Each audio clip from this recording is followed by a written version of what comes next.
तो भैया दो बड़ी खबरें निकल कर आई, दो क्या तीन बड़ी खबरें हैं जिनमें से अमेरिका और इजराइल को बड़े झटके लगे हैं।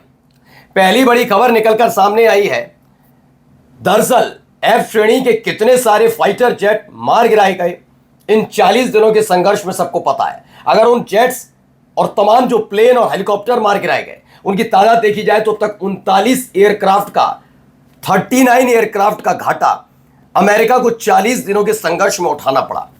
ठीक है, लेकिन इसके अलावा यह अभी खत्म नहीं हो रहा है। पूरी दुनिया ने देख लिया जिस एफ श्रेणी के फाइटर जेट के दम पर वो दुनिया भर में अपने हथियार बेचा करता है, अपने फाइटर जेट बेचा करता है, वो सब कैसे कबाड़ है। बड़ा मजाक उड़ता रहा कि चीन का सामान मत खरीदो, कितने दिन की गारंटी है। चीन का तो पता नहीं, लेकिन अमेरिका के हथियार खरीदेंगे तो कुछ ऐसा ही होगा, क्योंकि दो प्लेन हवा में उड़ते ही उड़ते आपस में टकराते हैं, जमीन पर गिरते हैं और धुआं धुआं हो जाते हैं। यही नहीं, एक और लड़ाका संगठन आया जिसने अमेरिका को झटका दिया। कौन सा ये लड़ाका संगठन है जिसने अमेरिका के सबसे महंगे MQ-9 रीपर ड्रोन को मार गिराया है? ये खबर भी दिखाऊंगा। और फिर से धुआं धुआं हो गया इजराइल।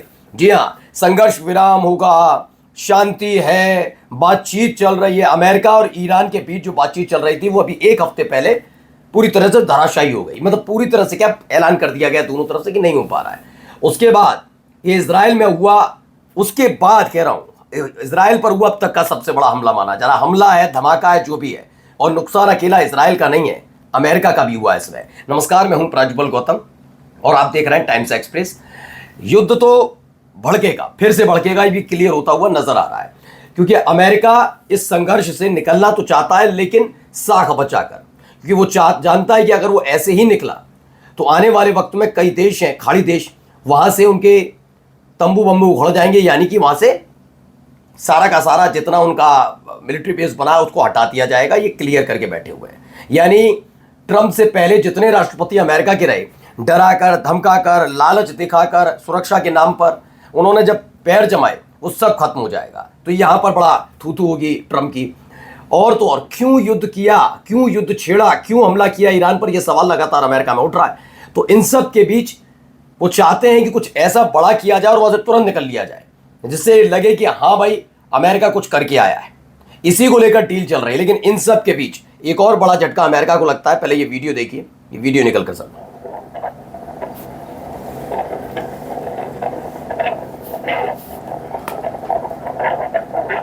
ये देखिए, आप टकराए और ये इसमें कुछ जो पायलट से दोनों फाइटर जेट के वो तैयार थे, क्योंकि वो समझ गए थे कंट्रोल से बाहर चला गया। और देखिए कितना भीषण आग। अगर इनमें से एक भी पायलट इसमें रह जाता चारों में से तो हालत क्या होती है अपन देखिए, कितना जबरदस्त धुआं, आग ही आग। दरअसल इसमें ईरान का कोई योगदान नहीं है, इसमें अमेरिका का खुद का योगदान है। अमेरिका की जो नेवी है उसके पास भी फाइटर जेट है, हम बताते रहे, जिसका इस्तेमाल वो आपने देखा था अभी जब स्ट्रेट ऑफ हॉर्मुज को खुलवाने के नाम पर जो उन्होंने अपने युद्धपोत तैनात किए थे, वहां पर कई फाइटर जेट ऐसे ही खड़े थे। यानी यूएस नेवी के पास भी फाइटर जेट्स होते हैं। उसी यूएस नेवी ने क्या किया कि एक एयर शो किया। उस एयर शो में क्या किया, इदाहो जगह है वहां पर ये एयर शो चल रहा था, अपनी ताकत दिखानी थी। ताकत से ज्यादा ये बताना था कि जो F-श्रेणी के F-35 और F-15 फाइटर जेट सबसे ज्यादा गिरे, F-35 है ना, F-15 बहुत गिरे इनके, तो वो खराब नहीं थे। वो जब दरअसल युद्ध में लड़ते हुए हो जाता है दिखाने की कोशिश थी। तो इसीलिए इन्होंने एक एयर शो का आयोजन किया, खास तौर पर F श्रेणी के फाइटर जेट उसमें शामिल किए गए। अच्छा, इसमें एक कहानी और है। कहानी है कि अमेरिका को इस झटका सिर्फ इस लिहाज से नहीं है। अब अगर आप ये सोच के चले सिर्फ झटका इस लिहाज से है कि ट्रंप की साख को नुकसान होगा, नहीं, तीन चार है। मैंने जैसा बताया कि एक तो मिडिल ईस्ट के अंदर से इनका मिलिट्री बेस, दूसरा इनका अपनी साख, अमेरिका की दादागिरी खत्म, दूसरा झटका, तीसरा होगा कि इनके हथियार जो खरीदे जाते हैं, अलग अलग देश खरीदते हैं, वो इनसे नहीं खरीदेंगे। तो सारे हथियारों की तादाद देख ली। अब F श्रेणी के इसीलिए ये एयर शो किया था, और एयर शो में ये दिखाने की कोशिश थी कि हमारे एयर शो में बढ़िया वाले हैं फाइटर जेट। हो जाता है कभी कभी, लेकिन ऐसा हो ना पाया, वो आपस में टकराते हैं और गिर जाते हैं। एक नुकसान वो था तो दूसरे नुकसान की भी खबर आ गई। कुछ तस्वीरें पहले आपको दिखा रहा हूँ, ये तस्वीरें देखिए। इस पर लिखा है R9F1311 जो उपकरण मिला है। मतलब उपकरण क्या है, ये समझ लीजिए मलबा है, ये मलबा है। देखिए किसका मलबा है, ये MQ-9 रीपर है। इसे अमेरिका का सबसे खतरनाक सबसे खतरनाक बताया जाता है। MQ-9 रीपर जो है ना वो खतरनाक है। देखिए धू धू करके चल उठा। अच्छा, ये ना ईरान के साथ हुआ, ना ही स्ट्रेट ऑफ हॉर्मुज के ऊपर हुआ, ना ही ये दुर्घटनाग्रस्त हुआ, इसे मार गिराया गया है। दरअसल यमन के हूती लड़ाकों ने Yemen air defence system shot down an American MQ-9 Reaper drone in Safer मरीब।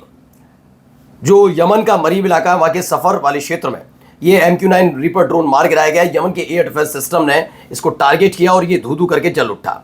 इसकी वीडियो भी निकल कर सामने आई। इस वीडियो में आप देख सकते हैं ये धू धू करके जल रहा है और इसके मलबे की 3 तस्वीरें इन्होंने इसके साथ ही इस वीडियो में अटैच की हैं। इसे लेकर जो दावा किया जाता है बताते हैं। ये दावा है earlier tonight US air force MQ-9 reaper. इसको लेकर दावा यह है कि MQ-9 रीपर जो है अमेरिका का की जो एयरफोर्स है उसका एक MQ-9 रीपर विमान जिसमें कई AGM-114 R9X हेलफायर यहां से यानी एयर टू सरफेस मिसाइलें थी जिसे आमतौर पर फ्लाइंग गिंसू के नाम से जाना जाता है, को यमन के पश्चिमी क्षेत्र के हूती लड़ाके जहां पर कब्जा किए बैठे, मतलब जहां पर उनका दबदबा है वहां पर ईरानी समर्थित बलों द्वारा मार गिराया गया। तस्वीरों और वीडियो में दिख रहा है कि मलबा स्पष्ट रूप से MQ-9 रीपर का ही है। 2023 के अंत में शुरू हुआ मौजूदा संघर्ष के बाद से ईरान या उसके समर्थक समूह के हाथों से अब तक 40 से ज्यादा MQ-9 रीपर, ये ड्रोन है, वैसे विमान नहीं कहना चाहिए इसे, MQ-9 रीपर ड्रोन नष्ट हो चुके हैं जिनकी संभावित कीमत $1 अरब से ज्यादा। इनमें से कम 24 विमान ईरान के ऊपर मार गिराए गए थे। 15 से 18 विमान कह रहे हैं बार-बार से ड्रोन है यमन में हूती लड़ाकों द्वारा मार गिराए गए। यानी ईरान और ईरान के हथियारों का इस्तेमाल करके हूती लड़ाके कैसे एक एक करके इनको गिरा रहे हैं, इसकी तस्वीर निकलकर सामने आई है। अब जाते आते एक खबर और देखिए जरा, ये एक हमला है, क्या है पता लगे, धुआं उठ रहा है।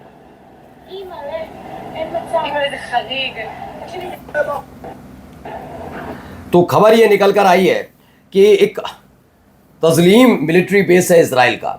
ये इसी मिलिट्री बेस के पास एक कंपनी है।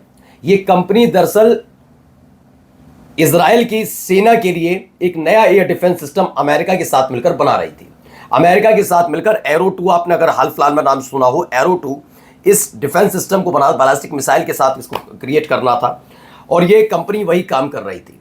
अचानक से इसमें धमाका होता है और धमाके के बाद हालात ये थे कि वह धुआं उठता हुआ नजर आया।